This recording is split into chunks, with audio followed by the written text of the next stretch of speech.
Welcome to the Remediation Deep Dive, your source for distilled, impactful knowledge in environmental remediation. We break down the science, the strategies, and the stories shaping our field so you can stay sharp, informed, and one step ahead. I'm Max Flux. And I'm Sandy Loam. For this deep dive, we're really getting into a key paper today. It's titled A Cost Comparison of Pump and Treat and In Situ Colloidal Activated Carbon for PFAS Plume Management. That's right. It's some really important work by Jeremy Birnstingl and John Wilson. And their paper, well, it takes a hard look at the, let's say, inefficiencies and, frankly, the high costs you see with traditional pump and treat systems. Especially for groundwater. Exactly, particularly when you're dealing with these really persistent contaminants like PFAS. Okay, so let's unpack that. Pump and treat has been a go-to for a long time, but this paper suggests is maybe not the best fit for things like PFAS. What's the main problem Birnstingl and Wilson point out? Why is PFAS so tough for this method? Well, the fundamental issue is that pump and treat systems, by design, are constantly pulling contaminated water up to the surface. Which sounds like what you'd want to do. On the surface, yes, but it creates this ongoing cycle. You're continuously generating PFAS-laden waste, think bent GAC filters, for example. Right. And managing that waste isn't just costly, it carries these significant long-term liabilities. Plus, the paper really hammers home that these systems often just aren't likely to fully clean the aquifer of PFAS. Not fully. Yeah, we could be talking decades, maybe even centuries, before you actually meet the cleanup goals. Centuries. Wow. That really shifts the perspective on what remediation even means, doesn't it? So how does this play out in the real world? The paper uses Wurtsmith Air Force Base in Michigan as a case study, right? It does, and Wurtsmith is a very stark real-world illustration. You had significant PFAS contamination there from historical AFFF use, firefighting training foam, and it led to serious impacts like do not eat fish advisories in the local area. Just imagine that in your community. Yeah, terrible. They put in a pump and treat system back in 2014, but then with new health advisories coming out, they actually had to expand it significantly in 2021, 2022. So more pumping? More pumping, more treatment, definitely more maintenance, and you guessed it, rising operational costs with really no end in sight. Okay, so that paints a picture.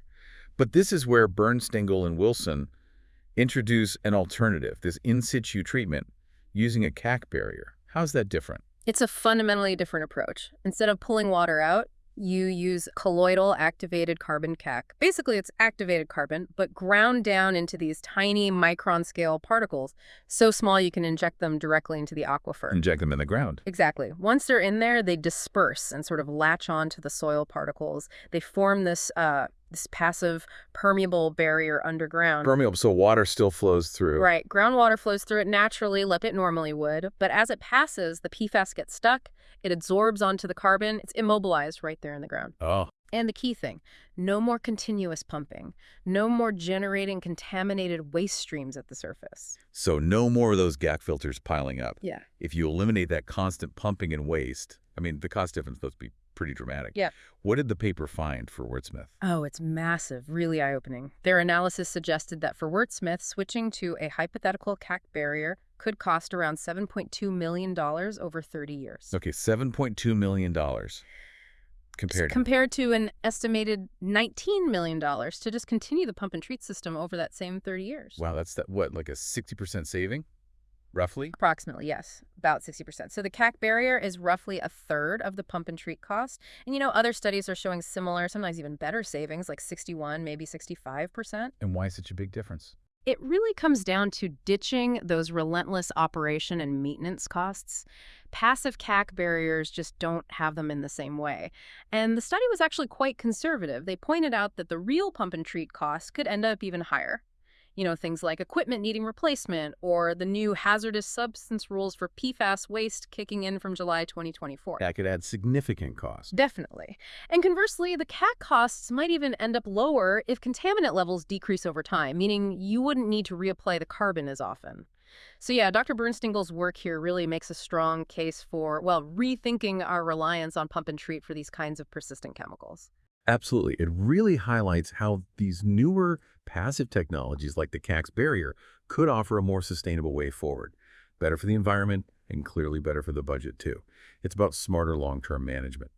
So maybe the question for you listening is, How can really understanding the way contaminants move underground, combined with these newer in situ tools, change how we approach managing sites for the long haul? It seems like it could really redefine environmental stewardship and save significant resources while better protecting communities. Well, that's all the time we have for this deep dive. We certainly hope this has given you some valuable insights in the complex and evolving world of PFAS remediation.